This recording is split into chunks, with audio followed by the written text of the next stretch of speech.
여기서 인도인 사업가인 사친에 대한 이야기를 하려고 합니다. 이 사친은 2012년에 36살의 나이로 일본인 아내를 만나 결혼했다고 합니다. 당시 그의 아내는 국제선 여객기 승무원으로 일하고 있었다고 합니다. 그런데 이 둘이 처음 만난 장소는 비행기 아닌 싱가포르에서 열린 식사 모임이었다고 합니다. 만약에 그 사람이 지금 상태였다면 아마 그 일본인 아내를 만나지 못했을 것입니다. 그런데 지금은 싱가포르가 영국에 이어서 집단 연합을 시도하려는 움직임이 보이고 있다고 하더라고요. 근데 싱가포르 인구야 우리나라의 강원도 인구 정도밖에 되지 않는다고 하더라고요. 또 영토 면적은 우리나라의 서울보다는 약간 작은 면적이기 때문에 그래도 상당히 확진자는 또 많이 나왔다고 합니다. 그런데 지금 백신 접종률로 치면 아마 우리나라도 지금 거의 2천만 명의 육박을 했다고 하는데 1,700만 명? 그 정도 잡는다고 치면 싱가포르의 경우는 접종을 마치고도 남았을 것 같습니다. 반면에 지금 일본은 신규 확진자가 기어이 10,000명을 넘었다고 합니다. 대체로 주말의 경우는 확진자가 줄어든다고 하는데 일본은 오히려 늘어났거든요. 그야말로 역대 최다를 기록한 거죠. 그것도 이틀 연속으로 말입니다. 어쩌면 이것이 올림픽과도 연관이 된 것이 아닌가 하는 추측이기도 합니다. 지방방송은 잠시 접고 제가 이어서 인도인 기업가 사친에 대해서 설명을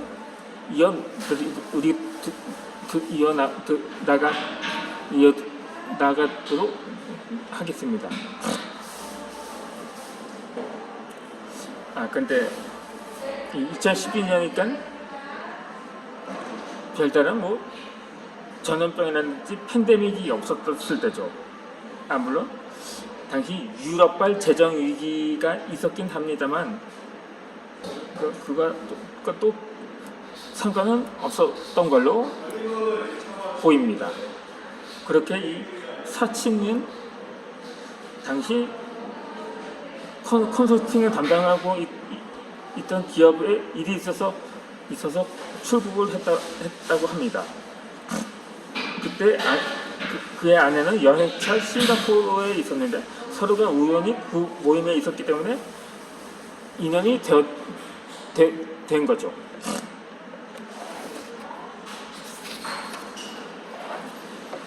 그렇게 결혼의 꼬리를 하면서 두 아이를 낳았고 비즈니스로 바쁜 나날 속에서 화목하게 살아가고 있다고 합니다.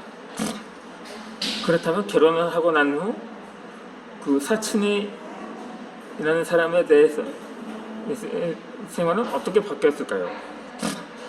이 가장 큰 변화는 내면에 있었습니다. 그의 아내와 아이가 그의 삶에 확실한 동기부여가 되었던 거죠. 이 자유로운 독신 생활을 할 때는 돈을 더 많이 벌고 싶다던가 조금 더 멋지게 살고 싶다는 목표만이 원동력이 되었습니다. 물론 그것은 장래 희망이 될 수도 있는데 그땐 독신이라고는 할 수 없고 학창 시절이라고 해야 해야 하겠죠. 그러니까 초등학교 때는 열차 승무원이 되고 싶었고, 중학교 이후로는 줄곧 작가가 되고 싶다는 목표를 가졌는데, 그런데 그것이 목표로에 그치느냐 아니면 그 목적을 이루느냐에 따라 또 그 사람의 삶이 달라지는 거죠.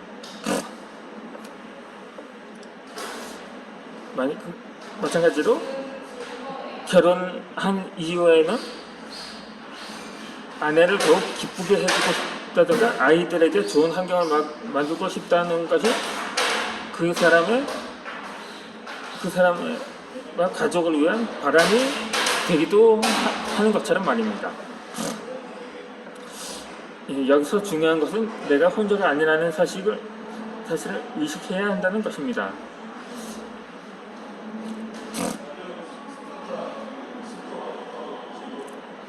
그러니까 제가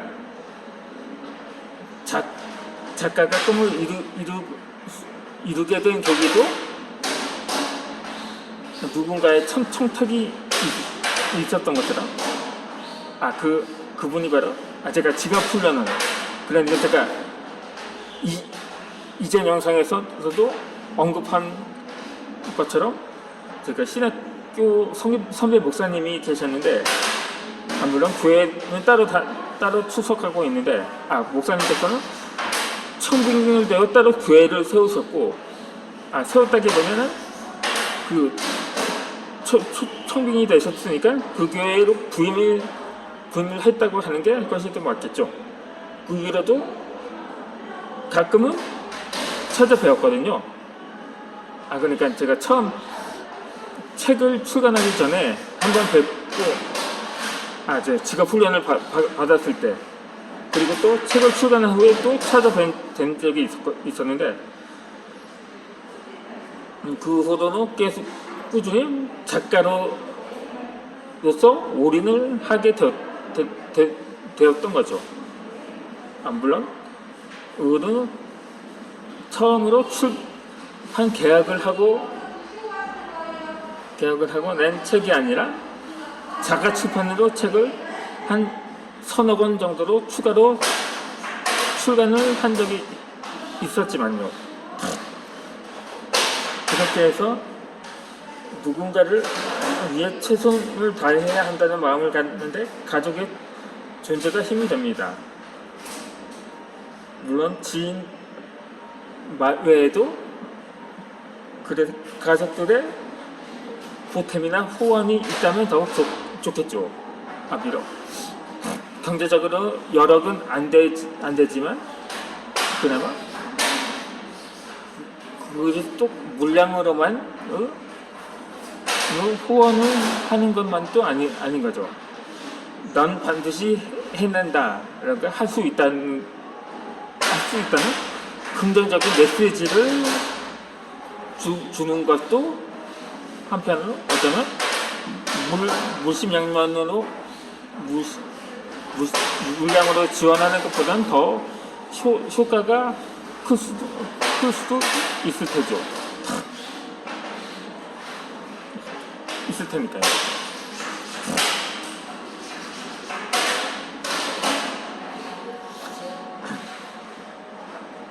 아무쪼록 일상을 살다 보면 사고를 멈추게 하고 나도 모르게 끌려가게 되는 일들이 있습니다.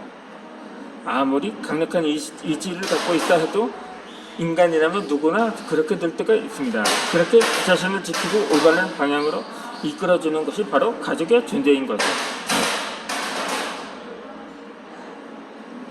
어떤 일 때문에 아내나 남편이 집을 비우게 되면 방안은 금세 어지럽혀지고 설거지는 넘쳐나며 빨래도 산처럼 쌓아둔 채 빙글빙글 밤을 새는 얘가 가장 이해하기 쉬울 것입니다. 그래서 결혼한 사람들은 이후의 이성생활 속에 몇 가지 습관을 만들기도 하죠. 예를 들어 스마트폰 대기화면을 가족 사진으로 설정해 후수로 가족의 존재를 의식합니다. 또 귀가가 늦어질 때는 반드시 아내에게 전화를 걸어 아이의 상황을 인식합니다. 그리고 아내나 남편에게 매일 사랑해라는 표현하고 표현하는 일도 있지 않는다는 거죠.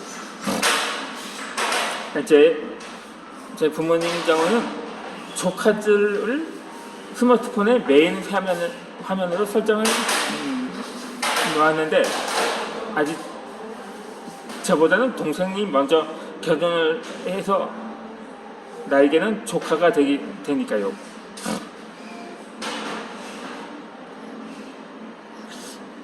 그렇게 내가 지금 열심히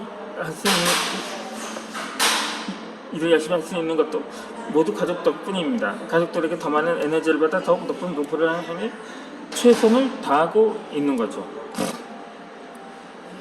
그렇게 혼자 사는 사람은 앞으로의 결혼 생활을 생각해 결혼했을 때 필요하게 될 요소를 떠올려 보는 것도 좋은 방법입니다. 또는 부모나 형제, 집 기르는 반려동물을 떠올리는 것도 힘이 됩니다. 가족의 존재를 구체적으로 인식하면 동기부여가 생기고 더욱 성장하게 됩니다. 이렇게 제가 처음에 여체 승무원의 꿈이었을 때 어머니께는 꿈은 크게 가져야 한다고 말씀을 하셔서 이후로 작가로 전향을 했는데 제 동생은 야구 선수가 꿈이었다고 합니다. 그래서 고등학교 때 야구부를 들어왔는데 물론 사실상 경제적으로 형편이 되지 못해서 선수의 길을 포기하고 말았죠. 그러다 보니까 이렇게 말을 할 수도 있을 것입니다. 실력이 없어서 못하는 게 아니라 돈이 없어서 못하는 거라고 말입니다.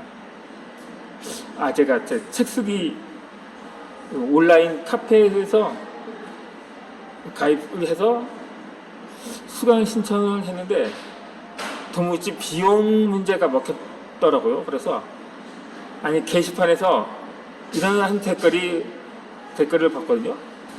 야, 여기